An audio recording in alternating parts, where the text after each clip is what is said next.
Hoje nós vamos estudar a lição de número 12, que tem por título A Realidade Bíblica do Evangelho na Cultura.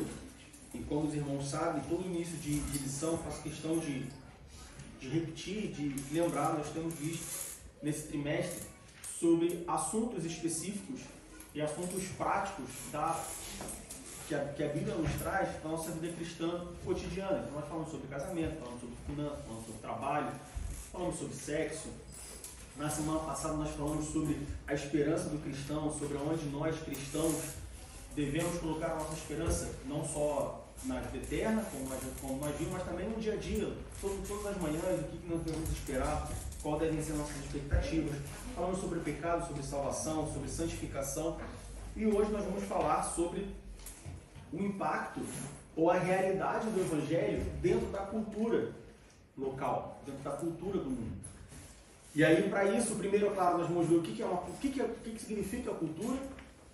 Depois nós vamos ver como que era a cultura do Antigo Testamento e do Novo Testamento. E por fim vamos ver como que a igreja ela deve navegar e como que a igreja deve, vamos dizer assim, não só pregar o Evangelho, mas viver o Evangelho na cultura em que nós estamos inseridos hoje, que certamente é diferente em muitos lugares do mundo, mas de maneira geral na cultura moderna que nós nos encontramos. Amém? Como texto básico nós vamos ver dois textos. O primeiro está em Atos capítulo 19, do verso 11 ao verso 20, e depois nós vamos ler Romanos capítulo 1, versos 16 e 17. Então primeiro vamos para Atos capítulo 19 e depois Romanos capítulo 1. Atos capítulo 19, verso 11 ao verso 20, vai nos falar assim. Atos 19, do 11 ao 20.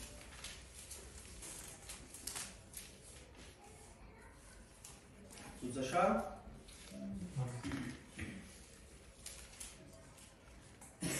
Mateus, Marcos, Lucas, João e Atos. Atos capítulo 19, do verso 11 ao verso 20. Foi, Pedro? Foi aí? Capítulo 19, qual versículo? Do 11 ao 20 que nós vamos ler. Lembra, foi? Podemos? Diz assim a palavra de Deus. E Deus, pelas mãos de Paulo, fazia maravilhas extraordinárias, de sorte que até os lenços e aventais se levavam do seu corpo aos enfermos, e as enfermidades fugiam deles, e os espíritos malignos saíam. E alguns dos exorcistas judeus ambulantes tentavam invocar o nome do Senhor Jesus sobre os que tinham espíritos malignos, dizendo: Esconjuro-vos por Jesus a quem Paulo prega. Os que faziam isto eram 7 filhos de Seva, judeu, principal dos sacerdotes. Respondendo, porém, o espírito maligno, disse: Conheça Jesus e bem sei quem é Paulo. Mas vós, quem sois? E saltando neles o homem que tinha o espírito maligno, e assenhorando-se de 2, pôde mais do que eles, de tal maneira que nus e feridos fugiram daquela casa. E foi isto notório a todos os que habitavam em Éfeso, tanto judeus como gregos, e caiu temor sobre todos eles, e o nome do Senhor Jesus era engrandecido. Muitos dos que tinham crido vinham confessando e publicando os seus feitos. Também muitos dos que seguiam artes mágicas trouxeram os seus livros e os queimaram na presença de todos. E feita a conta do seu preço, acharam que montava 50.000 peças de prata. Assim a palavra do Senhor crescia poderosamente e prevalecia. E agora Romanos capítulo 1, versos 16 e 17. Romanos capítulo 1, versos 16 e 17.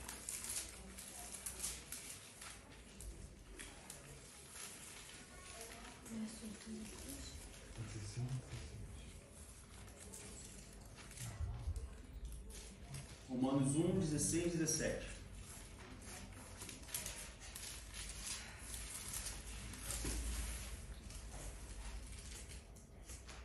Amém? Romanos 1, 16 e 17 diz assim: Porque não me envergonho do Evangelho de Cristo, pois é o poder de Deus para a salvação de todo aquele que crê. Primeiro do judeu e também do grego, porque nele se descobre a justiça de Deus de fé em fé, como está escrito, mas o justo viverá da fé. Pois bem, quando nós olhamos para o texto de Atos, nós vemos uma situação bem interessante, nós vemos algumas situações interessantes. Eu diria 3 situações bem interessantes. Primeiro, nós vemos o apóstolo Paulo, a palavra nos diz que por Deus, pelas mãos de Paulo, fazia maravilhas. E até aí pode parecer uma coisa comum. Comum no sentido, a gente vindo, né? Se você ler Mateus, Marcos, Lucas, João, aí você vai para Atos e você vê tudo que acontece em Atos.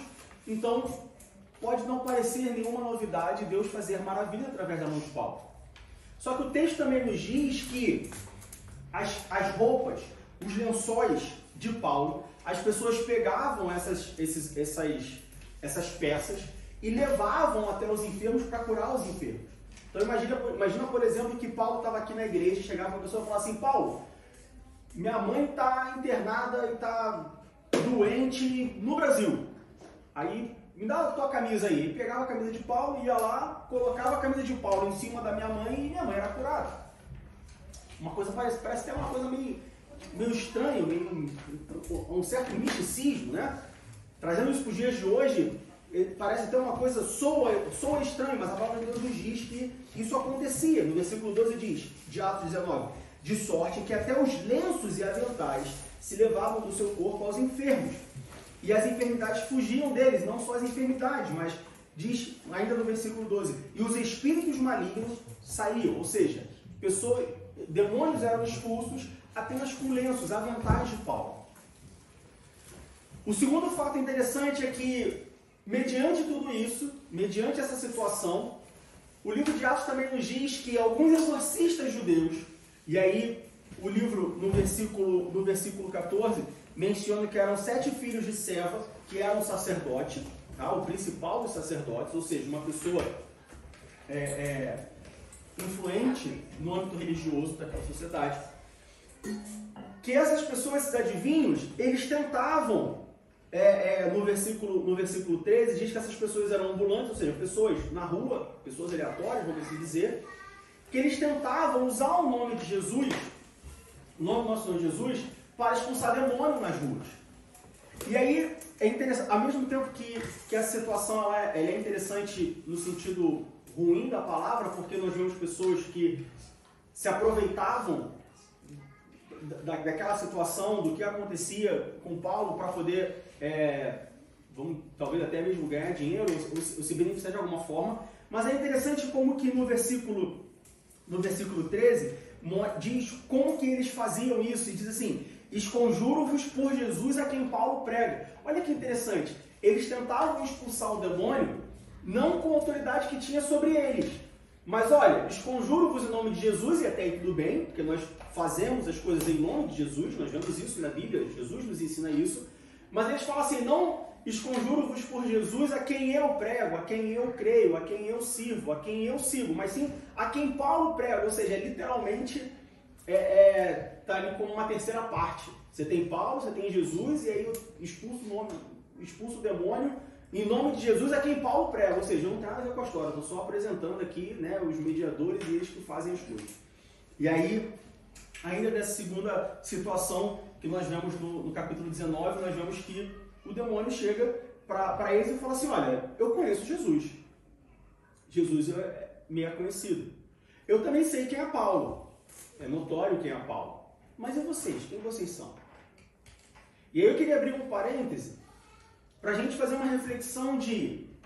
Imagina chegar numa situação onde... Ou não sei se já passou pela sua cabeça, não sei se você já pensou nisso, mas imagina chegar numa situação onde você se depara e não necessariamente... não vou falar, você vai expulsar um demônio, você está de frente com um demônio, não. Mas imagina você estar numa situação onde você fala assim: olha, tem Jesus e tem Paulo. E a pessoa, ou demônio, enfim, alguém chega para você e fala assim: olha, eu conheço Jesus. Eu já ouvi falar de Jesus. Olha, eu conheço Paulo. Eu conheço a Bíblia. Ou eu conheço o pastor Ivanov. Ou eu conheço o pastor fulano de tal. Mas e vocês? Quem vocês são? Essa situação, e aí de novo, estou abrindo um parênteses, isso não está na lição, mas é apenas um parênteses para nós refletirmos de que se nós pregamos o nome de Jesus, se nós nos apresentamos como crentes, e aí, claro, a gente está falando aqui para DM Berlim, então vamos colocar DM Berlim. Se eu prego o Evangelho de Jesus, se eu me apresento como membro da DM Berlim, imagina uma situação onde você se apresenta dessa forma e as pessoas não te conhecem. Claro, eventualmente as pessoas vão te conhecer porque elas não têm intimidade com você, mas aqui, a lição que fica para nós é que, apesar daqueles judeus, eles utilizarem o nome de Jesus, eles fazerem isso através do evangelho que Paulo pregava, claramente eles não tinham intimidade com Jesus. Claramente eles não tinham autoridade para fazer aquilo ali. Na semana passada nós falamos, e na aula da semana passada, uma das coisas que foi falada mais de uma vez até foi sobre você ser crente e você ser cristão. Existe uma diferença entre ser crente e cristão.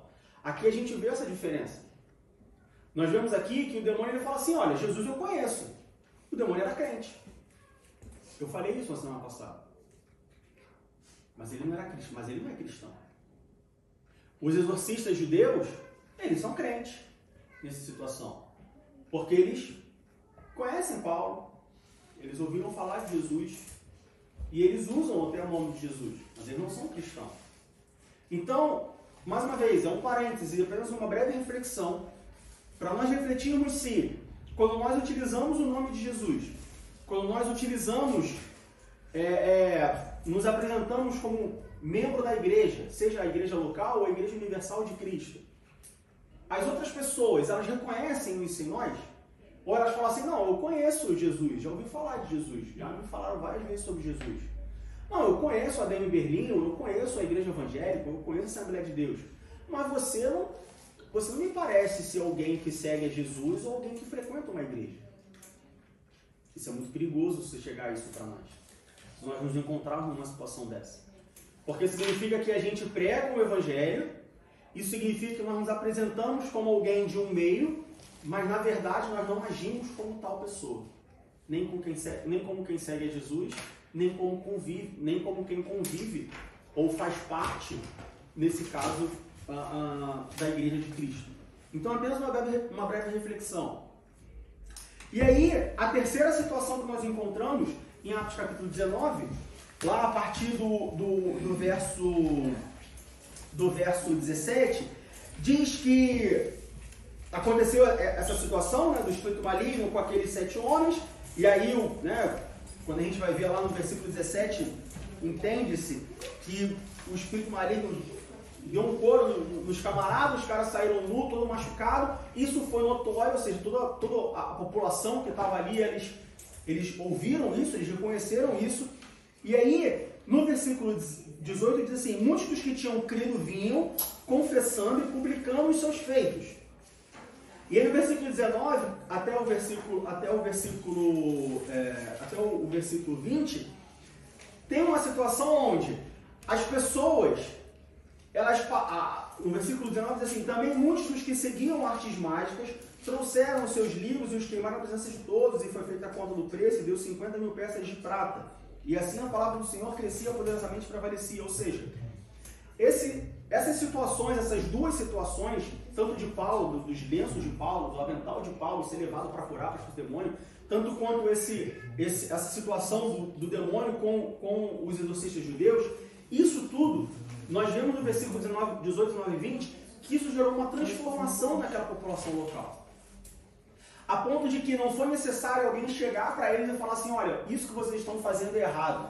Essas mágicas que vocês estão se metendo, todas essas práticas que vocês têm, isso é errado, vocês não podem fazer isso e forçar uma mudança. Não, nós vimos que foi uma transformação voluntária. Foi uma transformação que nós chamamos de uma transformação de dentro para fora. As pessoas testemunharam isso, as pessoas presenciaram essas coisas e, como ato contínuo, elas tiveram a espontânea vontade de pegar todo o seu material, levar e queimar. E aí, no versículo 19, diz que, feita a conta do preço de tudo que eles juntaram, ou apresentaram, queimaram, ou seja, se entregaram, deu 50.000 peças de prata, ou seja, muito dinheiro. Isso, a gente não está falando aqui do valor monetário, mas no sentido de que olha a quantidade de material, ou sendo mais profundo ainda, olha a quantidade de transformação que a manifestação do poder de Deus causou na vida daquelas pessoas. Duas coisas a gente pode, sem sombra de dúvida, a gente pode afirmar com base nesse texto. Primeiro, foi uma transformação grande e foi uma transformação que alcançou muitas pessoas. E é nesse contexto que a gente começa falando sobre o impacto que o Evangelho deve causar numa cultura local. Na cultura de um povo, na cultura de um país, na cultura de um continente, na cultura de maneira geral. A gente vai falar mais sobre isso para o final da lição, mas apenas para a gente começar o assunto. A pregação do Evangelho, ela tem que ter um aspecto prático. Ela tem que ter um resultado imediato. E quando eu falo resultado imediato, eu não estou falando de pregar o Evangelho hoje e acontecer alguma coisa amanhã. Não, estou falando imediato em relação à eternidade. Porque às vezes a gente acha, pode-se entender que você prega o Evangelho para que essa pessoa, ou aquelas pessoas que ouvem a palavra de Deus, essas pessoas se convertam, elas se salvam. E aí o resultado disso só vai ser colhido ou só vai ser visto quando Jesus voltar e arrebatar a igreja. E aí, como nós já vimos, tanto os que já morreram serão ressuscitados e aqueles que estiverem vivos serão transformados e todos juntos irão para o céu e morarão e passarão a eternidade com Deus. Sim, esse é um dos resultados que o Evangelho vai causar, a salvação eterna daquelas pessoas. Mas quando nós olhamos para a Bíblia, nós vemos que o Evangelho, a pregação do Evangelho, ela também deve causar um resultado imediato. E quando eu digo imediato, eu digo de novo, não preguei hoje, amanhã aconteceu alguma coisa. Eventualmente sim, mas imediato que eu falo no sentido de causar uma transformação de vida, na vida corrente daquela pessoa. Quando nós olhamos para a Bíblia, nós vemos que sempre que houve pregação do Evangelho genuíno, houve transformação. Toda pregação do Evangelho foi acompanhada de uma transformação. Não existe no Novo Testamento pregação do Evangelho sem transformação de vidas. Quando nós falamos sobre o Evangelho inserido numa cultura, de novo, uma cultura local, uma cultura continental, do país, de um povo específico, de um bairro, porque às vezes a cultura pode mudar de um bairro para o outro, aqui em Berlim isso fica bem evidente. Quando o Evangelho é pregado nesse meio, é pregado nessa situação, ele tem que causar uma transformação. E, obviamente, uma transformação para algo melhor, não para algo ruim. Porque Deus é uma coisa boa e não uma coisa ruim. Mas antes de a gente falar mais sobre isso, vamos ver o que é cultura. Quando a gente olha para o dicionário, a gente vai ver que cultura, o termo cultura, é um termo muito amplo, abrange muitas coisas, né? Um ponto interessante é que nós jamais podemos falar que alguém é sem cultura. Não existe uma pessoa sem cultura. Não existe um povo sem cultura. Existe uma pessoa sem conhecimento. Então você pega, por exemplo, uma pessoa que não frequentou escola, uma pessoa, ou até mesmo que frequentou escola, mas somente a escola primária, e não frequentou uma universidade, não, enfim, uma pessoa mais humilde, uma pessoa mais simples. No Brasil nós temos diversos locais que existem pessoas que se enquadram nessas características. Nós não podemos falar que essas pessoas são sem cultura. Nós podemos falar que essas pessoas são sem conhecimento, que essas pessoas são ignorantes quanto ao conhecimento. Mas cultura todos nós temos. Por quê? Porque apesar de o termo cultura ser um termo amplo, ele é amplo porque ele engloba vários aspectos do nosso cotidiano. Então, quando a gente fala sobre cultura, quando a gente tenta definir o que é a cultura, de novo, de uma pessoa, de um povo, de um bairro, de uma cidade, de um estado, de um país, de um continente, nós estamos falando sobre um conjunto de assuntos como arte, conhecimento científico, idioma, tradições culturais. A gente está falando sobre comida, a gente está falando sobre vestimenta, a gente está falando sobre a forma que é utilizada para se divertir, para passar o tempo. A gente está falando sobre a forma que é utilizada para os modos de trabalho. A gente está falando, por exemplo, de como funcionam as relações interpessoais, ou seja, como que as pessoas se relacionam umas com as outras. Como que as relações sociais e pessoais das pessoas que estão naquela cultura, como que elas se desenvolvem. Todos esses itens, todos esses aspectos, todos esses assuntos são componentes de uma cultura. Um exemplo mais prático, quando nós olhamos para Berlim, nós vemos que a cultura de um bairro pode ser completamente diferente da cultura de outro bairro. Eu lembro que quando a gente veio para Berlim, logo que eu recebi a proposta de emprego, que eu assinei o contrato e tudo mais, que a gente foi ver onde a gente ia morar, procurar um apartamento, eu fui ver sobre os bairros de Berlim. E aí, se você pegar, por exemplo, o bairro de Kreuzberg, o bairro de Charlottenburg, o bairro do Mitte, o bairro de Prenzlauer Berg, para citar só os que estão ali na meiuca, ali no meio, nós vamos ver que são bairros, em muitos aspectos, completamente diferentes. Você vai para Charlottenburg, é um bairro mais, talvez, para muitos, mais elitista, é um bairro mais calmo, um bairro mais tranquilo, é um bairro que tem mais alemão, vamos supor. Você vai para Kreuzberg, você vai ver que é um bairro mais alternativo. Você vai ver que é um bairro que tem uma manifestação artística, e aí eu disse entre aspas que a gente vai falar sobre arte, atrelado ao evangelho, na cultura atual. Você vai para Prenzlauer Berg, é um bairro mais familiar, né? Falando de novo, de maneira geral, se você for no Google e pesquisar sobre bairros de Berlim, vai ser mais ou menos essa descrição que você vai receber. Se você for para o Mitte, já é um bairro central. O próprio nome Mitte é centro. Então é um bairro onde você tem de tudo.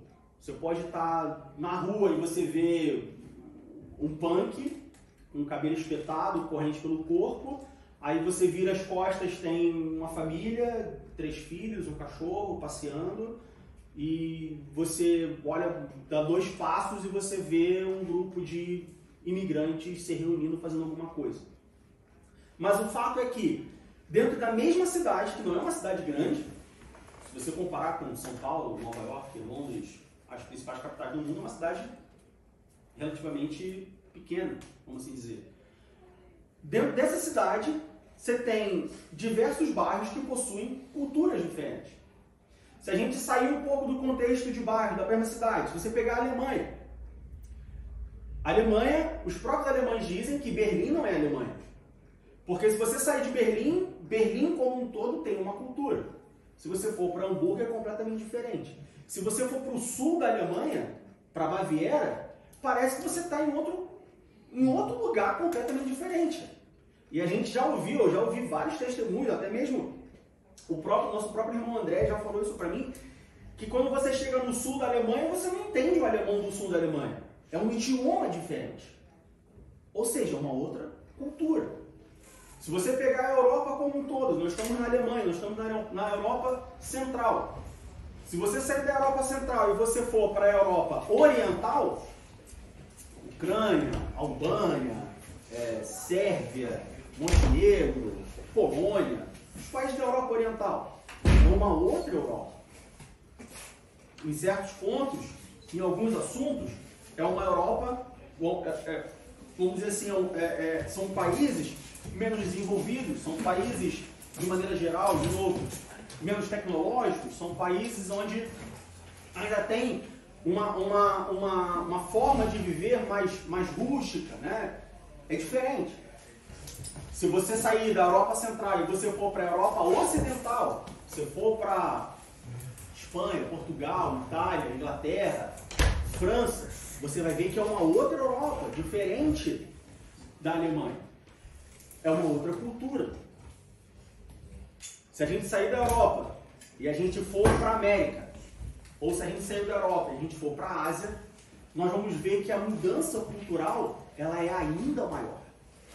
Se a gente for para a Ásia, então, se a gente descer para a África, se a gente for para o Oriente Médio, a gente vai ver que a mudança cultural ela é gigantesca. Em alguns lugares, dependendo para onde você for, ela é completamente diferente em todos os aspectos. Ela é diferente na arte, ela é diferente na música, ela é diferente na comida, ela é diferente na língua, ela é diferente na vestimenta, ela é diferente completamente. Tudo bem?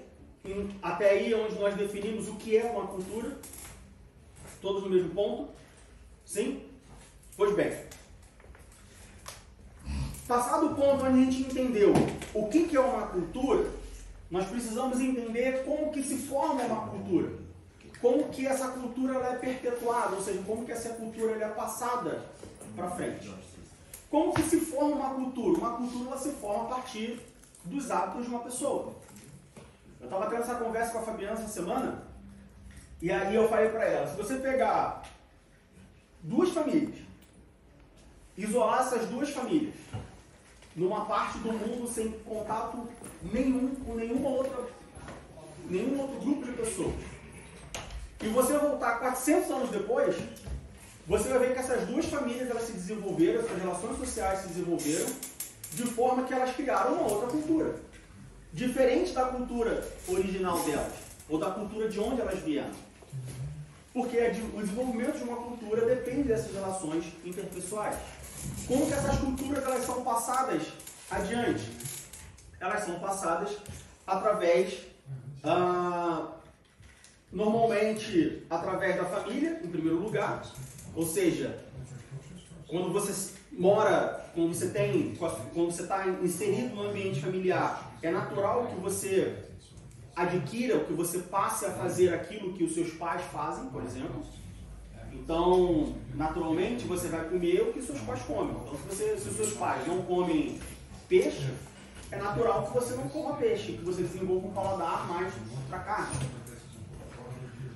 Mas a cultura ela passa não somente no ambiente familiar, ela passa também nas suas amizades. Então, conforme você for ter amigos de diferentes culturas ou de uma cultura semelhante, é natural que você desenvolva preferências, gostos e práticas de acordo com o seu tipo de amizade. Ela também se define, ela também se perpetua através das relações pessoais, seja no trabalho, seja em meios sociais, como uma igreja, por exemplo. Isso também contribui para que ela seja passada adiante. E também ela acontece através de misturas. Como assim misturas? Quando a gente vai para o Antigo Testamento, a gente vai falar mais sobre isso daqui a pouco, mas quando a gente vai para o Antigo Testamento, nós vemos uma preocupação bem grande de Deus de falar para o povo, olha, não se misture. E por que Deus dá essa ordem, ou deu essa ordem diversas vezes de forma bem explícita, em alguns momentos até mesmo de forma bem incisiva e até mesmo de forma bem firme, não se misture, para que não haja uma mistura cultural. Ou seja, uma das formas de você adquirir cultura, ou uma das formas de você perder a sua cultura, é através da mistura. Uma coisa que aconteceu em Berlim, por exemplo. Por que a cultura de Berlim é diferente da cultura do resto da Alemanha? Porque quando você tem uma onda migratória, onde a maioria dos imigrantes vem para Berlim, você tem muita mistura. E quando você tem muita mistura, é natural que essa cultura se perca. Pois bem, e no Antigo Testamento? Como que era a cultura do povo no Antigo Testamento? Quando nós olhamos para o Novo Testamento, nós vemos que a cultura do povo, e a gente está falando do povo de Israel, era uma cultura bem diferente do que nós temos hoje, bem diferente do Novo Testamento. A cultura do Antigo Testamento era uma cultura muito baseada na criação de animais, era muito baseada na colheita de trigo, ou seja, isso era a base da alimentação do povo. Era uma cultura onde a família era responsável pela educação dos filhos, ou seja, não havia escolas. Quem educava os filhos eram as próprias famílias, eram os pais. Seja uma educação, a educação, vamos dizer assim, secular, ou seja, educação normal, ou seja, educação religiosa, ou seja, os pais eram responsáveis por educar os seus filhos religiosamente. Os pais eram responsáveis de falar, olha filho, existe um Deus, criador dos céus e da terra, tão poderoso, o nome dele é Yahvé, aconteceu isso, isso e isso, e a gente era escravo no Egito, e aí um dia esse Deus mandou Moisés foi lá, tirou a gente do Egito, ou seja, a educação religiosa era responsável pelos pais.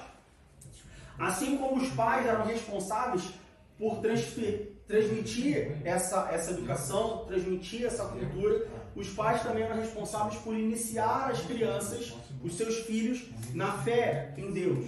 Então os pais eram responsáveis por conduzir os filhos a Deus. Era a função dos pais de falar, olha, existe um Deus, você precisa seguir esse Deus por causa disso e disso, então vem comigo. Não tinha muita escolha, eu não quero seguir a Deus, não, é uma coisa natural.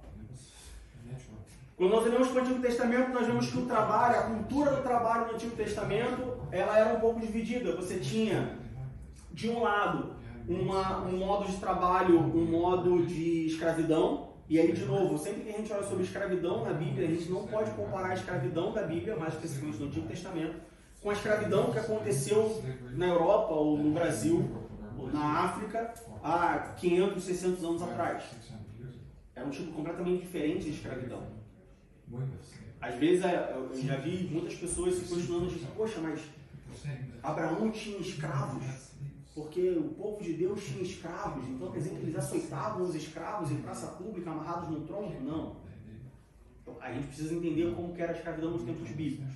Não é o objetivo da lição, mas o fato é que a cultura do trabalho no Antigo Testamento era dividida entre o modelo escravagista, ou seja, existiam escravos, de novo, não escravos como no mundo moderno, mas também existiam trabalhadores livres, ou seja, trabalhadores remunerados, pessoas que prestavam serviço e como recompensa desse serviço eles recebiam uma remuneração.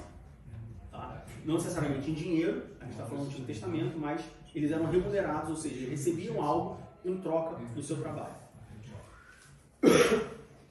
Quando a gente fala da cultura israelita, da cultura do Antigo Testamento, nós vemos que a sociedade era uma sociedade patriarcal, ou seja, a figura dos pais era muito forte, era muito importante. O homem como chefe da família, o homem como a pessoa central da família, era quem tomava as decisões, era quem orientava a família, era quem direcionava todas as coisas. Tudo passava pelo homem da família, o mais velho da família, e isso ia passando de pai para filho. Nós vemos também que as relações matrimoniais, elas eram definidas pelos pais, e aí quando a gente vai lá para Gênesis, por exemplo, lá em Gênesis no capítulo 24, quando Isaac está na idade de casar, nós vemos que Abraão chama o servo dele e fala, olha, você vai lá e você vai achar uma esposa para o meu filho, e essa esposa tem que ser da família, da nossa família, da nossa parentela, você vai lá em Canaã, não é qualquer pessoa. Então o Antigo Testamento era parte da cultura israelita de que as relações matrimoniais elas eram direcionadas. Ou seja, os pais decidiam, ou os pais influenciavam, não necessariamente decidiam. A gente tem esse exemplo, por exemplo, com Sansão, onde os pais não aprovavam muito a decisão de Sansão, mas mesmo assim ele a tomou. Mas, de maneira geral, os pais eram quem direcionavam, ou até mesmo em muitos momentos tomavam a decisão sobre os casamentos. E por que isso acontecia? Mais uma vez, por causa da mistura. Uma das grandes preocupações, ou se não a maior preocupação que Deus tinha em relação ao seu povo era que o seu povo não se misturasse. Ainda sobre a cultura do Antigo Testamento, nós vemos que, de maneira geral, a transmissão dessa cultura era sempre de pai para filho de novo, para que não houvesse mistura. Vamos pular para o Novo Testamento. Como que era a cultura no Novo Testamento? Era uma cultura completamente diferente. Quando a gente compara a cultura do Antigo Testamento com a cultura do Novo Testamento, nós temos aí vários anos de diferença. E nós temos aí um período da história onde houveram muitas guerras, muita expansão. E quando a gente olha para o Novo Testamento, nós vemos que a cultura do Novo Testamento, no contexto bíblico, ela era majoritariamente dominada, ou a cultura mais dominante do Novo Testamento era a cultura romana. Por quê? O Novo Testamento se dá numa época do mundo onde o Império Romano estava em plena expansão, estava em total expansão. O Império Romano foi o maior império que já existiu. Ele tinha acabado de dominar toda aquela região, e apesar de a cultura do Novo Testamento ter muitas influências da cultura grega, como por exemplo a filosofia, a arte, o próprio idioma, mas a cultura romana ainda era muito forte. Então, quando a gente olha para o Novo Testamento, nós vemos mais traços da cultura romana do que da cultura dos povos que estavam reunidos no Império Romano. E aí a gente começa a ver o impacto que uma mistura tem no desenvolvimento de uma cultura. Se no Antigo Testamento nós temos uma cultura muito mais contida, nós temos aspectos de uma cultura muito mais independente, onde, de certa maneira, o povo israelita conseguia manter aquela cultura e passar aquela cultura toda para frente, para suas gerações. No Império Romano, porque nós temos uma multidão de diferentes povos reunidos, nós vemos que a coisa já não é mais preto no branco, que a cultura já não é mais a mesma, independente do que aconteça. Por quê? Porque a cultura romana, a forma que o Império Romano tinha de dominar os países e os povos era, olha só, você pode fazer o que você quiser, desde que você pague os seus impostos e cultue a César. Se você pagar os seus impostos e cultuar a César, não me interessa qual é a sua religião, não me interessa com quem você vai casar, não me interessa o que você vai comer, não me interessa como você vai se divertir, não me interessa como você vai vestir. Eu só quero que você pague os seus impostos e cultue a César. Em troca disso, eu te garanto proteção. De resto, você faz o que você quiser. Então, quando a gente vai para o Novo Testamento, nós vemos que a cultura romana, ela dominava aquela região. E isso fazia com que os povos perdessem um pouco da sua identidade. Então, a gente já vê mais mistura. Então, quando a gente vai para o Novo Testamento, nós vemos que a igreja, que nesse momento está se desenvolvendo, ela nasce no Novo Testamento, ela vai se desenvolvendo, a gente vê que ela já está mais misturada com a cultura local, ela já está mais envolvida com outros pontos de cultura. Porque agora você não tem mais um povo específico, vivendo sozinho e autônomo. Não, você tem um povo misturado, você tem grego junto com judeu, junto com romano, junto com pessoas de diversos outros lugares, outras partes do mundo, cada pessoa com a sua cultura, e quando todos sentam na mesma roda, a cultura local ela é mudada. Saímos do Novo Testamento e viemos para 2024. É exatamente como era no Novo Testamento. Eu diria que até mesmo mais diversificada ainda, dado o avanço tecnológico, dado a globalização, dado a facilidade que você tem de viajar de um lugar para o outro. Se antes, no Novo Testamento, para você ir de uma cidade para outra, você precisava caminhar meio dia a pé, hoje, para ir de uma cidade para outra, você pega um trem em 30 minutos, 40 minutos, você está em outra cidade. Então, a igreja hoje, ela vive no mundo, ela vive num ambiente onde a cultura, de maneira geral, apesar de em alguns lugares ela ser mais contida e conseguir ser passada de forma mais pura ou menos diversificada, de maneira geral, a gente pode dizer que a cultura hoje no mundo é bastante diversificada. Quando a gente vai sentar na mesa, por exemplo, para comer, a gente vai ver que a gente come a nossa comida, a nossa dieta alimentar hoje, ela é composta de elementos de dietas de várias culturas do mundo. Então você senta para comer, você come um macarrão, você come um peixe, você come uma comida asiática, você come um churrasco brasileiro, você come um hambúrguer americano. Quando você senta para ouvir uma música, você vai ouvir uma música que pode ser tocada num piano clássico, você pode ouvir uma música que ela é tocada usando tambores africanos, você pode usar na mesma música que você tem um piano, você tem um tambor, você tem uma guitarra, ou alguém fazendo um solo de guitarra que remete ao rock dos anos 60 da cultura americana. Ou seja, nós vivemos em um mundo onde a cultura ela está amplamente diversificada, amplamente misturada. Tem de tudo um pouco. Definimos o que é uma cultura, definimos e falamos sobre como nós chegamos na cultura de hoje. Diego, aonde você quer chegar com isso? O ponto central da lição hoje é aonde que o Evangelho se encaixa na cultura que nós vivemos. Mas, meu irmão, a gente está falando sobre cultura, a gente está falando de comida, a gente está falando de arte, a gente está falando de língua, de idioma, a gente está falando de vestimenta, a gente está falando de relações de trabalho, a gente está falando de casamento, de relações pessoais, a gente está falando de amizade. O que o Evangelho tem a ver com isso? Tudo. Porque o Evangelho ele não é pregado, ele não é ensinado, o Evangelho ele não é vivido por nós cristãos de maneira que ele esteja contido a uma igreja, um culto aos domingos de 10 às 2 da tarde. O Evangelho como parte integrante da nossa vida, e de novo eu volto no assunto de você é um crente ou você é um cristão, porque se você for um crente, talvez o Evangelho só faça parte na sua vida, só tenha participação na sua vida aos domingos na igreja. Mas se você é um cristão e você segue a Cristo, o Evangelho é parte integrante da sua vida. E como parte integrante da sua vida, ele vai precisar estar inserido na sua cultura. na cultura onde você vive, na cultura da sua família. Então nós precisamos entender como que o Evangelho se encaixa nessa cultura.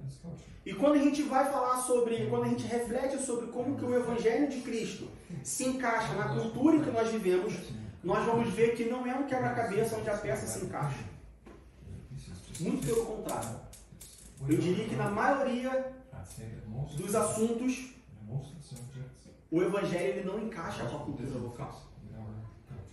Na maioria dos assuntos. Eu queria que você pensasse agora numa peça de quebra-cabeça. Todo mundo aqui já brincou de quebra-cabeça, eu imagino, pelo menos uma vez na vida. A peça de quebra-cabeça, ela tem os recortes, ela tem umas protuberâncias e ela vai encaixando. Imagina que uma peça de quebra-cabeça, agora que ela tem, sei lá, 5 pontos de contato. Ou seja, 5 lugares onde algo pode encaixar.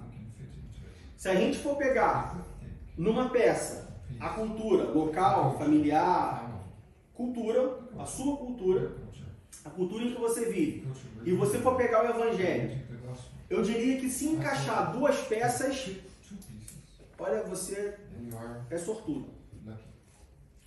Talvez, na maioria, se encaixe uma peça. Se encaixe um lado dessa peça de quebra-cabeça. Mas não se espante se não encaixar nenhuma ponta da peça de quebra-cabeça.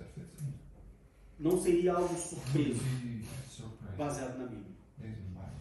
De novo, como cristãos, nós precisamos refletir, entender e principalmente praticar como que o Evangelho que nós pregamos e vivemos se encaixa na cultura em que nós nos encontramos. Seguindo adiante, um dos pontos da cultura atual que diverge muito com o Evangelho que nós lemos, ensinamos, pregamos e quero esperar, vivemos, é a ciência. E nós já falamos sobre isso em algumas lições há um tempo atrás. A ciência, quando nós olhamos para o Antigo Testamento, nós vemos que a ciência ela era, vamos dizer assim, ela não era provada, ela era praticada e ensinada. A gente não pode de maneira nenhuma dizer que nos tempos antigos não existia ciência, não existia conhecimento, não existia. Só que a forma como ela era tratada era diferente dos dias atuais. Se você pegar um avião, se for por Egito, ou se você pegar uma foto, é que a foto pode ser manipulada, mas se você pegar um avião, se for por Egito, você vê as pirâmides do Egito, você vai ver que, olha, é impossível você construir uma obra daquele tamanho sem ciência. Ou seja, existia aplicações de engenharia, de matemática. A ciência ela era desenvolvida nos tempos antigos. Só que quando chega o tempo, no período ali na história da humanidade ali de 1500, mais ou menos, nós temos o que nós chamamos do período do iluminismo. E no iluminismo surgiu-se, a ciência ela foi muito afetada por essa linha filosófica, vamos dizer assim, por essa filosofia, e foi se desenvolvido métodos científicos. E aí quando se desenvolve esses métodos científicos, fica acordado de que a ciência agora ela precisa ser provada. Ou seja, isso aqui é um copo. Nos tempos antigos, alguém chegava e falava assim, olha, isso aqui é um copo com água, bebe que você vai ficar hidratado. No tempo moderno, a ciência ela fala o seguinte, olha, isso aqui é um copo. Existem métodos para provar que isso aqui é um copo. Então eu tenho aqui uma série de métodos que eu consigo provar que isso é um copo. E eu consigo provar que isso é uma água. E eu consigo provar que se você beber, você vai ficar hidratado. Se você não conseguir provar que isso é um copo, que isso é uma água e que você fica hidratado, então você tem que descartar isso daqui. Em 2024, nos dias atuais, na nossa cultura, a ciência ela é muito combatida, ou a religião e a ciência elas entram muito em combate. Por quê? Porque nós tentamos a todo custo utilizar métodos científicos desenvolvidos há 500, 600 anos atrás para provar a Bíblia. Só que a Bíblia não foi escrita para ser provada. Nós tivemos encerramos há pouco tempo atrás um módulo, um seminário sobre introdução à doutrina. E nesse módulo nós vimos que a Bíblia, ela não tem como objetivo ser provada. Em nenhum momento a Bíblia tem como proposta provar a existência de Deus. A Bíblia não tem em nenhum momento como objetivo provar os milagres que Deus faz. A Bíblia não tem como objetivo em nenhum momento provar as transformações que o Evangelho, que a mensagem por ela ensinada e por ela, através dela pregada, provar que isso de fato aconteça. Não. Deus ele fala assim, olha, eu criei o mundo. Você acredita se você quiser. Em nenhum momento Deus se preocupa em provar que Ele criou o mundo. Em nenhum momento Deus se preocupa na sua palavra em provar que Ele existe. Em nenhum momento Deus se preocupa em provar que Ele causa transformação de vida. Ele fala, olha, eu criei o mundo, eu existo, eu posso transformar um ser humano. Você acredita se você quiser. Então, a partir do momento, todas as vezes que nós tentarmos encaixar a peça do Evangelho na ponta da ciência, na cultura, na peça da cultura, ela não vai encaixar. Porque a cultura que nós vivemos, na área da ciência, diz que se uma coisa é afirmada, essa coisa tem que ser provada. E a Bíblia ela fala assim, olha, eu não preciso provar nada. Você acredita se você quiser. Ou seja, nós como cristãos, sempre que nós tentarmos viver o Evangelho e não nos contentarmos em apenas viver o Evangelho, mas quisermos provar o Evangelho, e quando eu digo provar, não estou falando de experimentar, eu estou falando de comprovar o Evangelho, nós vamos ter problemas. Porque o Evangelho ele não foi deixado para nós para ser comprovado, para ser testado com métodos científicos. Ele foi deixado para nós pregarmos ele. E através da pregação nós vamos colher resultados. Mas a gente não consegue pegar esses resultados e colocar eles em métodos científicos e replicar sistematicamente. Quer ver uma prova disso? Você pega um culto, você prega o Evangelho e 5 pessoas aceitam Jesus. Eu tenho certeza absoluta, seja pela experiência na palavra de Deus, seja pela vasta experiência de vida que eu tenho de 38 anos. Mas eu tenho certeza que as 5 pessoas que aceitaram a Jesus Cristo como seu único e suficiente Salvador, elas vão se desenvolver como cristãos de formas completamente diferentes. Em tempos completamente diferentes. Pode ser que uma pessoa aceitou a Jesus, no mesmo dia ela foi batizada no Espírito Santo, no mesmo dia ela já começou a pregar, e no mesmo dia ela já começou a dar frutos. E pode ser que uma pessoa aceitou a Jesus e ela demorou 10 anos para se batizar nas águas, mais 10 para se batizar com o Espírito Santo, mais 10 para poder pregar, mais 10 para dar frutos. Não existe uma forma, não existe um método científico de aplicar, ou de provar, ou de testar, ou de comprovar a eficácia do Evangelho. Mas a gente sabe que o Evangelho traz uma eficácia. A gente sabe que o Evangelho traz um resultado. Mas a gente não consegue provar ele. Provar de novo no sentido de testar, no sentido de comprovar, no sentido de replicar. Eu tenho certeza que você chamar o pastor para um café, chamar o pastor para um almoço e falar assim, pastor, como que é o relacionamento com as pessoas? Eu tenho certeza que ele vai te falar, olha meu irmão, olha minha irmã, lá na igreja tem 40 membros.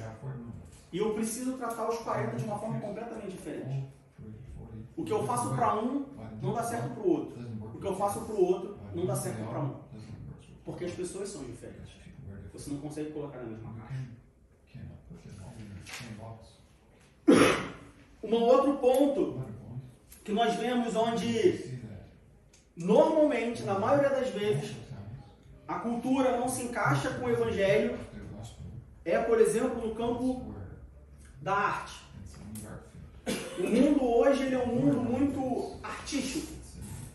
E é até estranho, muitas das vezes, a gente falar que o mundo hoje é muito artístico, ou que a manifestação artística hoje é uma coisa muito difundida, porque a arte, de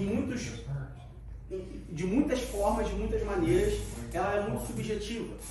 O que eu quero dizer com isso? O que é arte para mim, pode não ser arte para você. Tem pessoas que olham uma pichação no muro e ela fala assim, isso é arte? Tem pessoas que olham a mesma pichação no muro e ela fala assim, isso pra mim é vagabundagem. Dá um trabalho pra essa pessoa. É vandalismo. Dá um trabalho pra essa pessoa. Como que ela vai e pega uma tinta e rabisca assim? E a gente pode levar isso para diversas esferas. Se você sair daqui, todos nós que estamos aqui, e fomos para um museu de arte, veja bem, é um museu de arte, é um local onde só existe arte. Eu tenho certeza que nós vamos olhar algumas peças de arte e falar assim, poxa, parabéns, isso é arte. E nós vamos olhar algumas peças e a gente vai falar assim, mas isso é arte? Se isso é arte, meu filho de 3 anos, artista nada. Porque isso não é arte. O mundo hoje é um mundo que tem favorecido muito isso. De novo, quando nós tentarmos encaixar a peça do Evangelho com a peça da arte na cultura atual, na maioria das vezes ela não vai encaixar. Mas não existia arte, então... Existia. Só que a arte no Antigo Testamento era completamente diferente da arte no Novo Testamento. E infinitamente diferente da arte que existe hoje. Por quê? Os evangélicos tinham arte. Como assim? Das pessoas que seguiam a Deus, havia uma Existia. Você quer ver um exemplo de arte no Antigo Testamento? Salmos. Salmo é música. Música é arte, né? Sou artista de rua. O que eu faço? Eu canto música na rua. Música é uma manifestação de arte. Poesias é uma manifestação de arte. O tabernáculo. Vocês lembram da aula que nós estudamos, do trimestre inteiro que nós estudamos sobre o tabernáculo? Quando a gente vai lá para o livro de Êxodo, quando Deus ele dá as instruções para Moisés sobre o tabernáculo, nós vemos que Deus usou o Espírito Santo para capacitar artesãos para fazer os utensílios do tabernáculo. O tabernáculo, ele era recheado de arte. Os tecelãos, as roupas dos sacerdotes, os utensílios do tabernáculo, arte pura. O templo de Salomão, arte. Agora, uma coisa que não era arte no Antigo Testamento, vamos lá para Êxodo capítulo 20. Êxodo capítulo 20, do verso 4 ao verso 6.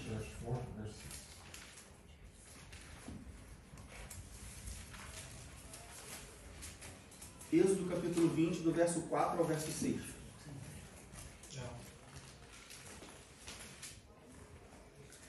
Êxodo 20, do 4 ao 6 diz assim: não farás para ti imagem de escultura, nem alguma semelhança do que há em cima nos céus, nem embaixo da terra, nem nas águas debaixo da terra.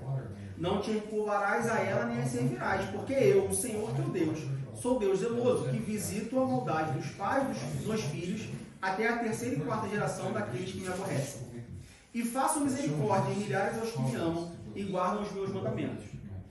No Antigo Testamento, na cultura do povo no Antigo Testamento, esculturas não eram manifestação de arte. Porque eles receberam de Deus uma ordem expressa falando, olha, não façam imagem de escultura. Escultura, no Antigo Testamento, era idolatria. Agora eu pergunto para você, se você sair daqui, pegar um avião, for para Milão, for lá na Catedral de Milão, e você ver as esculturas que tem na Catedral de Milão, e você chegar lá e falar, caramba, o cara era bom, porque eu não consigo fazer isso com areia, o cara fez isso com arma. Isso é pecado? No Antigo Testamento, isso é pecado. Nos dias de hoje, isso não é pecado. Por quê? Porque a cultura mudou. Se no Antigo Testamento as esculturas elas eram especificamente utilizadas e criadas para idolatria, e por isso não poderia ser considerada peças de arte. Hoje, em 2024, nem toda escultura, ou a maioria das esculturas, não são manifestações de idolatria. Elas são manifestações de arte. Assim como quadros, assim como diversas obras. Então, reparem como que A cultura mudou, mas tem uma coisa que não muda. Vamos para 1 Pedro, capítulo 1, versículo 25. 1 Pedro, capítulo 1, versículo 25.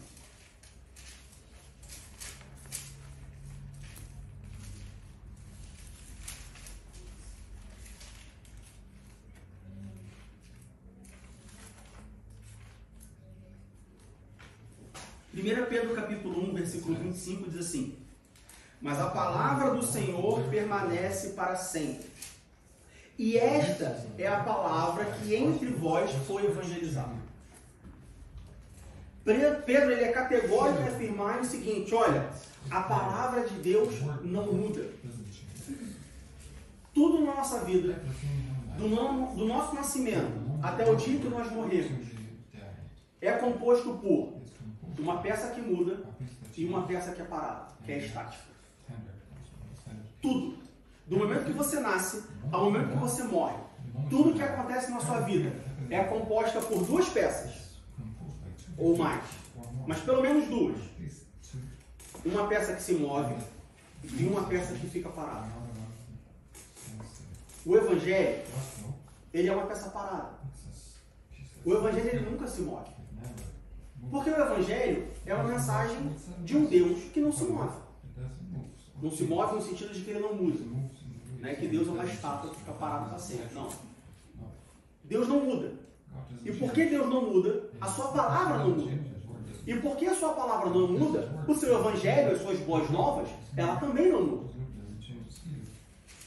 Aonde que está o problema que nós cristãos, ou que muitos cristãos, nós temos enfrentado hoje? Porque a gente quer mudar o imutável e não mudar aquilo que é mutável. A gente tem a peça que se move e a peça que não se move. Ao invés de a gente mover as peças que se movem, trocar as peças que se movem, para ver qual que se encaixa na peça que não se move, na peça que não muda, a gente tenta mudar a peça que não muda, a gente às vezes quebra a peça que não muda para encaixar na peça que se move. Não parece incoerente isso? Veja bem, para aqueles que gostam de trabalho manual, você tem um parafuso que está preso na parede. Você quer tirar esse parafuso. O que você faz? Quem pode me dizer? Pega uma chave de fenda ou... Eu olho o parafuso e falo assim, esse parafuso é o quê? É fenda ou Phillips? Né? Se ele for Phillips, é Phillips 1, 2, 3, 4. Aí eu vou na minha caixa de ferramentas, eu pego a ferramenta que se encaixa naquele parafuso e uso ela, certo?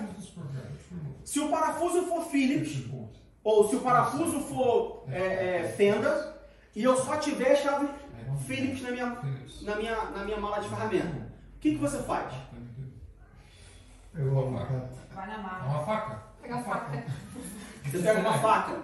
Se não tiver faca, o que você faz? Eu já tentei tirar na mão. No alicate. O alicate. Você em algum momento, você quebra o parafuso para encaixar a ferramenta que você tem? Você não tem como quebrar o parafuso. Você vai buscar a ferramenta que se encaixa naquele parafuso. E se você não encontrar, você vai comprar a ferramenta.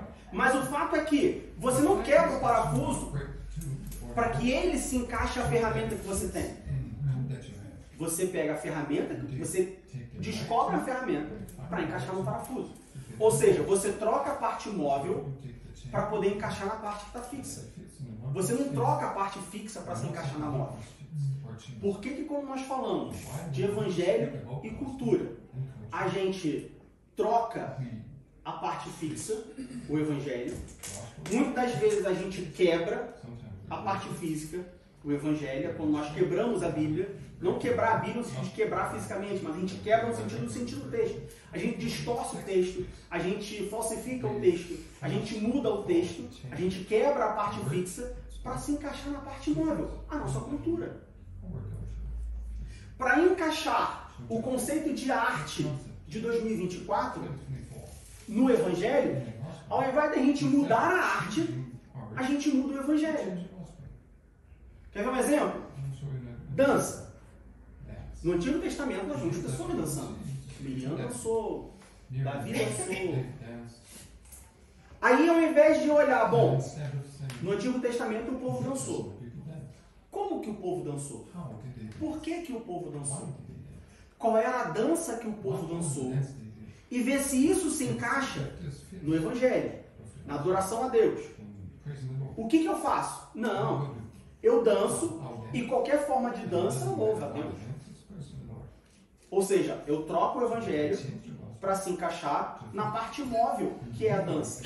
Ao longo dos anos, olha o tanto que a dança mudou. É impossível você dizer para mim que a dança de Davi é a mesma dança da Anitta. Não é. Não, mas eu não estou falando de Anitta. Eu estou falando de valsa. É impossível você querer me convencer de que a dança de Miriam é a mesma dança de um salão em 2024. Não pode ser. Vamos lá? Esse exemplo que todo mundo deu aqui, de como tirar um parafuso da parede, é o que acontece com o Evangelho, de acordo com o que você está falando. O que acontece? Nós temos o Evangelho, que é fixo, não muda. Mas as pessoas querem pegar a arte e tentar adaptar no Evangelho. Então, vem aqui, um falou, pega a faca, pega o alicate. São artes diferentes tentando aplicar no Evangelho.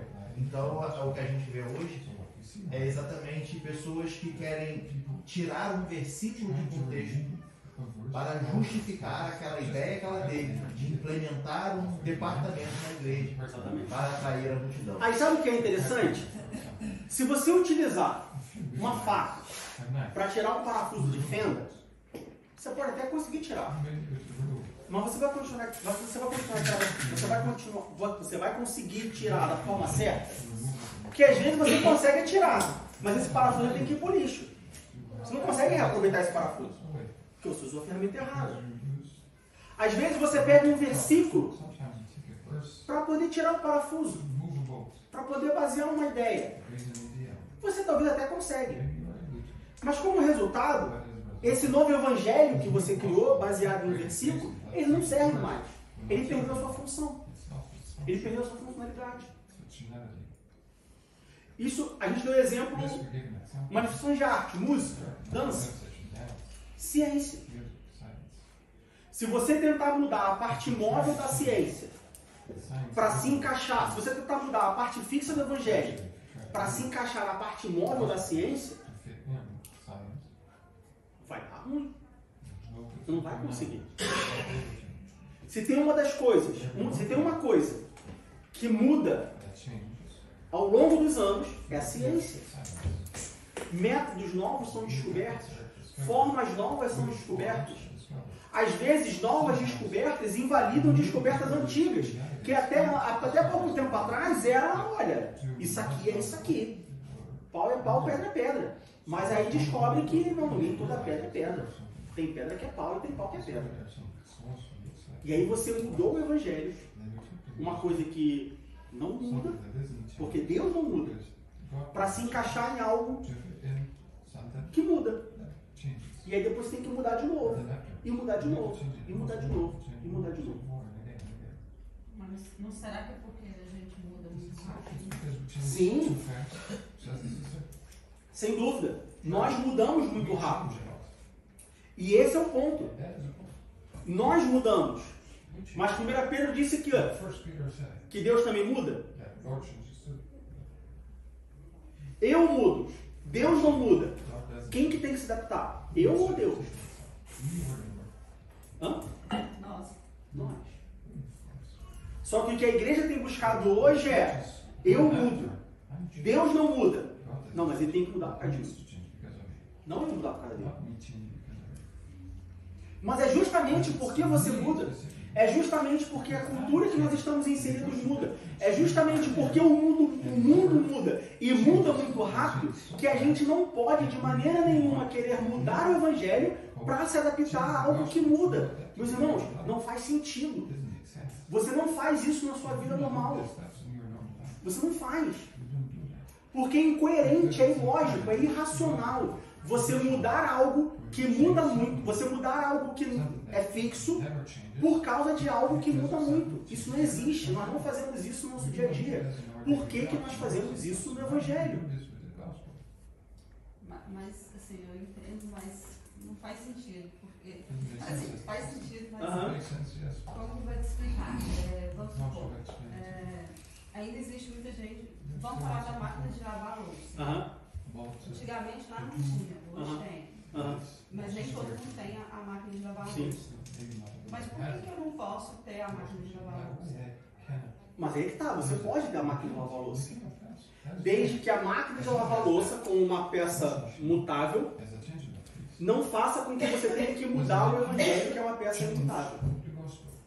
Mas eu estou usando aquilo que foi mudado. Sim, mas olha só. Então, mas olha só. Vamos dar um exemplo mais prático. A gente falou sobre arte, certo? A gente falou sobre escultura.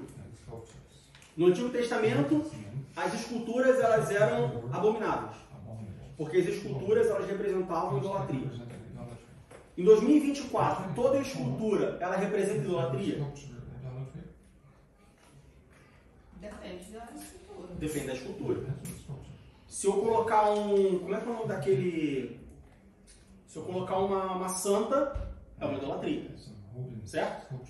Mas, por exemplo, lá em casa a gente tinha uma escultura que era tipo um homem, uma mulher com os filhos nas costas, que eu até quebrei. Né? Não fale isso pra Fabiana, ela sabe que eu quebrei, mas escultura de memória não muito boa. Mas a gente tinha uma escultura lá em casa que representava eu, Fabiano, Daniel e Kira. Aquilo é idolatria? Depende, se você todo dia ficar olhando aquilo. Evidente, mas Não. de maneira geral, isso é uma idolatria? Não.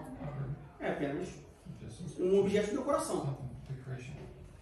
Se a gente pegar a parte imutável, que é a arte, mais especificamente cultura, a escultura, e a gente encaixar na parte imutável que é o Evangelho. Se eu pegar uma escultura de uma santa, ela vai encaixar no Evangelho? Não vai encaixar. Se eu pegar uma peça de decoração, que não tem o mínimo valor, é só uma decoração. Se quebrasse, não quebrasse, envelhecer, e eu encaixar no Evangelho, encaixa? Encaixa? Então, uma escultura de decoração eu posso. Mas uma escultura que me traz uma idolatria, eu não posso. Depende do tamanho do seu amor. Depende da peça física. Onde está o seu coração? Entende? Um carro. Uma coisa mutável. Se eu encaixar um carro na peça fixa do Evangelho e o carro tomar o lugar de Deus no meu coração, eu não posso ter um carro. Mas se eu encaixar o carro na peça fixa do Evangelho e o carro for apenas um meio de transporte para eu servir a Deus, eu posso ter quantos carros eu quiser. O problema é que nós tentamos mudar o Evangelho para encaixar o carro. Eu mudo o Evangelho para encaixar a dança. Eu mudo o Evangelho para encaixar a música. Então, por exemplo, música. Na quarta-feira, nosso pastor falou sobre música. Sobre louvor a Deus. O que nós vemos hoje? As pessoas mudando o Evangelho para encaixar o estilo musical que elas gostam. E não encaixar a música no louvor e adoração a Deus, que é imutável. Então você tem igrejas que utilizam a base do funk para louvar a Deus.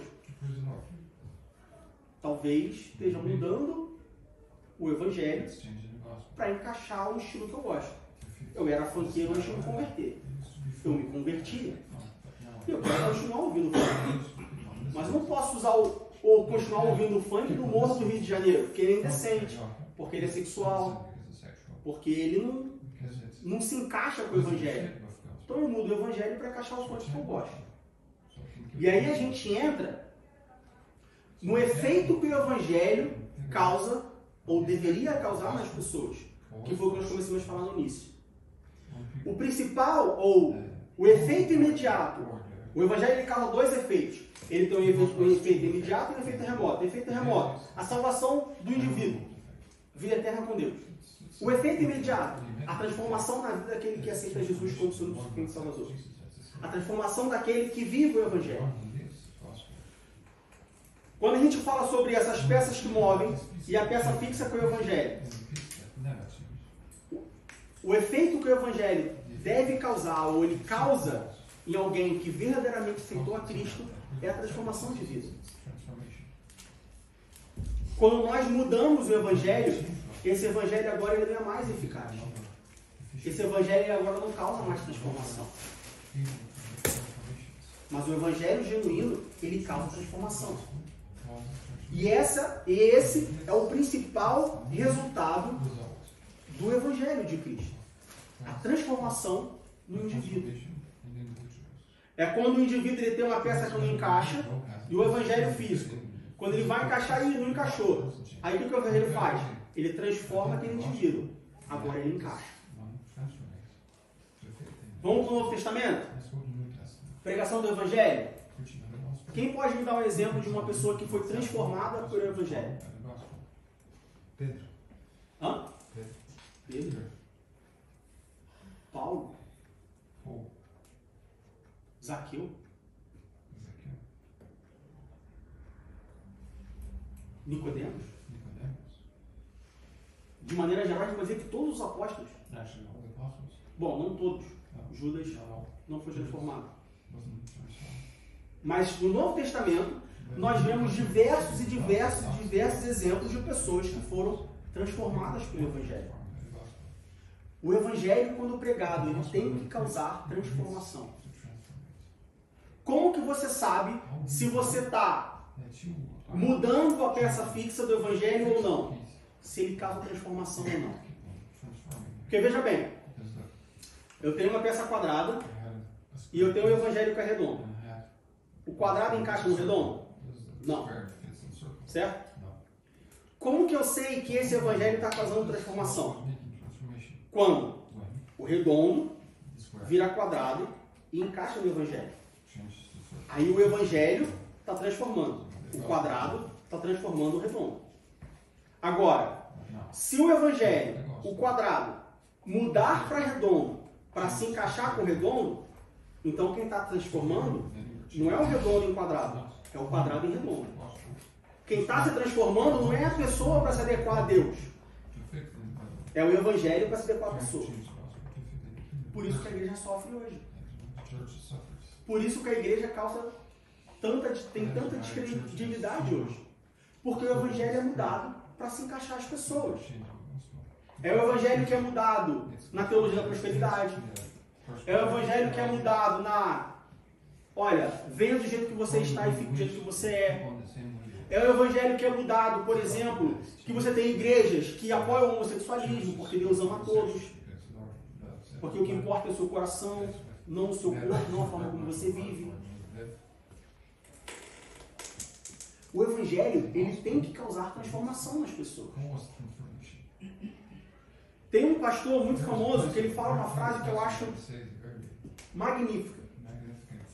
Ele fala isso quando ele está falando sobre a fé cristã, sobre o Evangelho. Ele fala assim, olha, vai para um presídio e aí você pega nesse presídio, você distribui, por exemplo, livros sobre Buda. E volta daqui a 5 anos. Ele fala, não lembro exatamente o período, mas a ideia que ele fala é essa. Volta daqui a 5 anos. Chega num presídio, qualquer lugar do mundo, e distribui livro sobre Buda. Volta daqui a 5 anos. Houve transformação nessas pessoas? Houve transformação naquele presídio? Muito provavelmente não. Vai no mesmo presídio e distribui livros de filósofos gregos, enfim, Nietzsche, qualquer filósofo aí que você... Freud, distribui livros desses filósofos. Volta daqui a 5 anos. Vai ter transformação naquele presídio? Muito provavelmente não. Talvez você tenha uma mudança aqui e outra ali, mas transformação não vai ter. Agora vai nesse presídio, distribui Bíblias e volta daqui a 5 anos. A história nos mostra que há transformação naqueles presídios. naqueles presidiários. Provavelmente não todos, mas pelo menos um presidiário vai ser transformado pelo Evangelho. Vocês sabem como que nasceu a escola dominical? Alguém sabe? A escola dominical nasceu como um projeto de um jornalista britânico. Sabe por que ele criou a escola dominical? Porque ele via que as crianças estavam ociosas. E como ociosas, elas faziam besteira, faziam arte.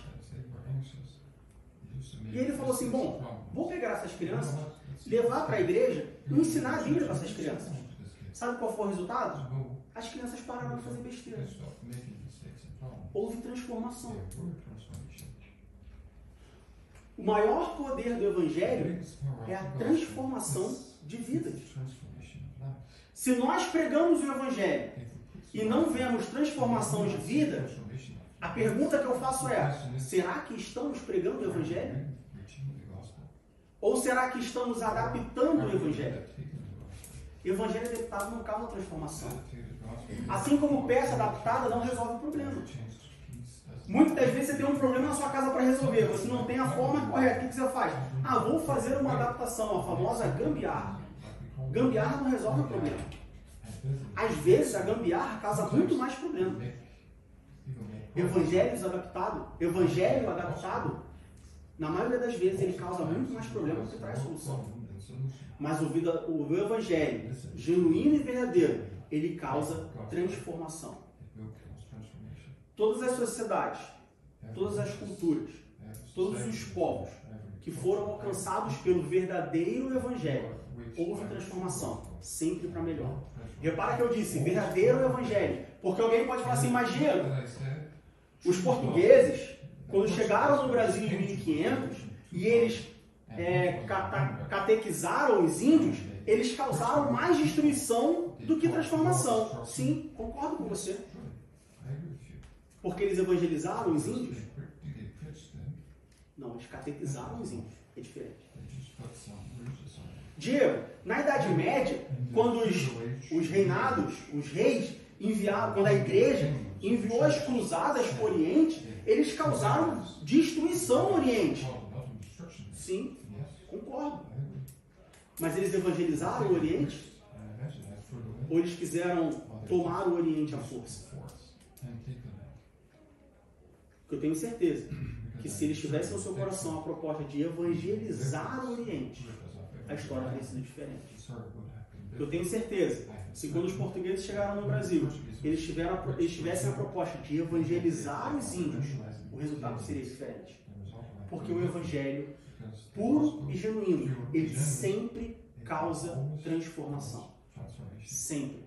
Na história da humanidade, na palavra de Deus, sempre que o Evangelho genuíno, imutável de Deus foi pregado, foi praticado, ele causou transformação.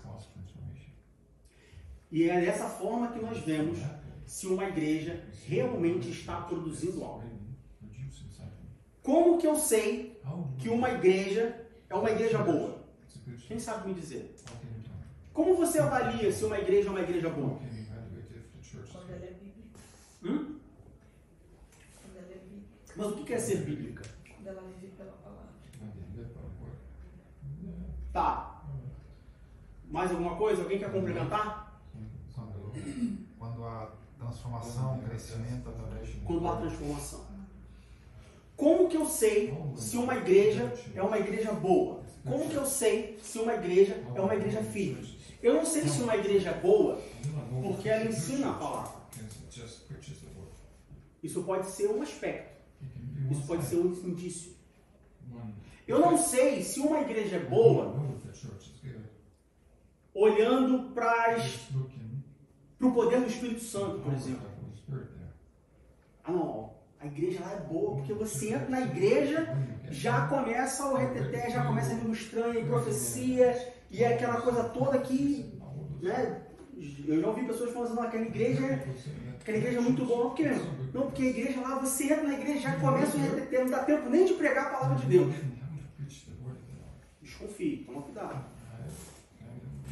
Você não consegue avaliar se uma igreja, você não pode avaliar se uma igreja é boa porque ela tem ensino da palavra. Você não pode avaliar somente por causa disso, ou avaliar uma igreja se ela é boa porque ela tem manifestação do Espírito Santo, ou você não pode avaliar uma igreja somente porque ela naquela igreja tem milagres. O principal direcionador para você avaliar se uma igreja é boa é se há transformação. Quando essa transformação Se a gente vier de trás para frente, por que, Diego? Que eu só consigo avaliar se uma igreja é boa se de fato, se tiver transformação. Porque se tiver transformação, a transformação genuína, ela só é causada pelo Evangelho. Ou seja, se uma igreja prover transformação de vidas, é porque nessa igreja o Evangelho está sendo pregado. A igreja vive do Evangelho. Só que uma igreja onde o Evangelho só é pregado, ela não causa transformação. Essa igreja, ela precisa não só pregar o Evangelho, mas ela também precisa viver o Evangelho. Então, se numa igreja há transformação, é porque nessa igreja há pregação do Evangelho. E não só pregação do Evangelho, mas também vivência do Evangelho, experimentação do Evangelho. E como que uma pessoa, como que uma igreja consegue pregar o Evangelho e viver o Evangelho e praticar o Evangelho? Aí vem através do ensino da palavra, através do verdadeiro louvor, através da oração, pela manifestação do Espírito Santo. Entendem? Quando a gente usa a transformação para avaliar a qualidade de uma igreja. Porque a transformação, ela é o resultado, mas ela não é um resultado sozinho. Ela é um resultado acompanhado de várias coisas que vêm atrás dela. Então, quando você está numa igreja e entra numa igreja uma pessoa que fala assim, olha, eu comecei a vir aqui e eu não conhecia Deus. Eu comecei a vir aqui e eu não respeitava o meu pai. Eu comecei a vir aqui e eu não ligava para minha mãe. Eu comecei a vir aqui e eu tinha várias mulheres. Eu comecei a vir aqui e eu estava afundado no vício. Eu comecei a vir aqui e minha vida era totalmente desregrada. Mas aí eu ouvi a pregação do Evangelho. Mas aí eu ouvi o ensinamento da palavra. Mas aí eu ouvi a manifestação do poder de Deus. E hoje eu sou uma pessoa transformada.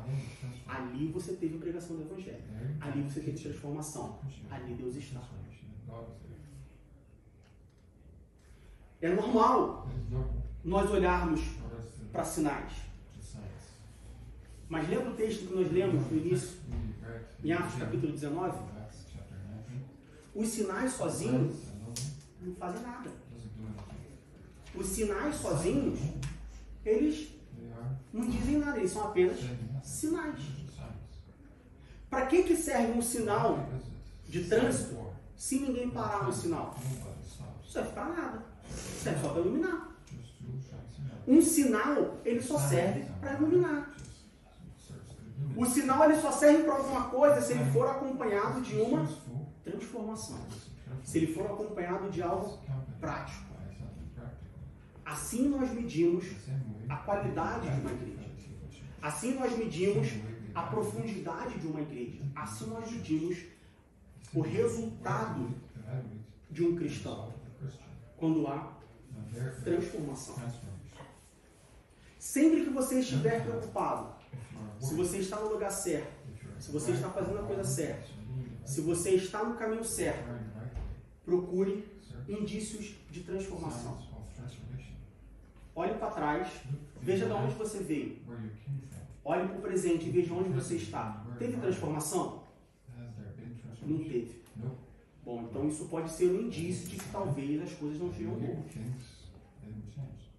Teve transformação? Diego? Teve. Pouca, mas teve. Isso pode ser um indício de que você está no caminho certo. Teve transformação? Completa. Eu era uma pessoa há 2 anos atrás.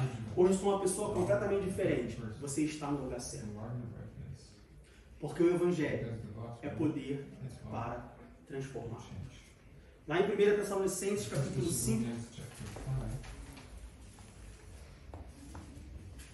1 Tessalonicenses, capítulo 5.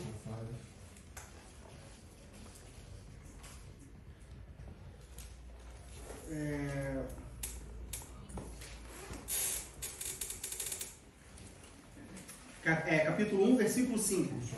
1 Tessalonicenses, capítulo 1, versículo 5. 1 Tessalonicenses, capítulo 1, versículo 5 diz assim: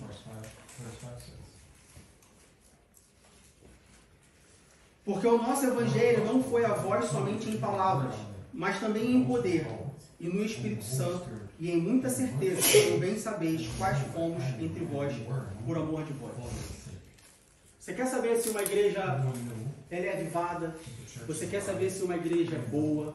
Você quer saber se uma igreja ela é espiritual? Você quer saber se uma igreja, se o Espírito Santo está atuando? Você quer saber se uma igreja realmente é uma igreja? Olha as transformações. Olha as mudanças. Se você vê uma transformação, Deus está atuando. Se você vê uma transformação, o Espírito Santo está atuando. Porque sem a atuação do Espírito Santo, sem a manifestação de Deus, não há transformação. Quando a gente olha o Novo Testamento, todas as vezes... Posso continuar? Quando você olha no Novo Testamento, todas as vezes que houve transformação, só houve transformação porque Deus, na figura ou dele próprio, Deus Pai, ou do seu Filho, Jesus Cristo, ou do seu Espírito, o Espírito Santo, estava atuando naquele momento. E por isso houve transformação. Mais uma vez, uma igreja só é uma igreja se houver transformação. O Evangelho só está sendo eficaz, só está sendo eficiente se houver transformação. O Evangelho na cultura que nós vivemos não mude a peça fixa para se encaixar na peça móvel. Mude a peça móvel para se encaixar na fixa. Como que eu faço com o Evangelho na cultura que eu vivo? Como que eu faço com o Evangelho? Agora a gente no Brasil, o que mais ouviu foi como que você consegue a cultura, o Evangelho na cultura do jeito que é na Alemanha, deixando fixo e mudando o modo. O Evangelho é fixo, não negocia o Evangelho, não troca o Evangelho, não mude o Evangelho para se encaixar na cultura em que você vive. Porque se você sair de Berlim e você for para a Espanha, vai ser outra cultura. Se você sair da Espanha, se for para o Japão, vai ser uma cultura completamente diferente. Mas o Evangelho é único, porque em 1 Pedro diz, olha, Deus não muda. Então não mude por causa da cultura em que você vive. O Evangelho tem que causar transformação. O Evangelho sem transformação, ele é apenas uma história. Ele é apenas uma mensagem. Mas se ele tiver transformação, ele é a palavra de Deus para nossas vidas. Amém?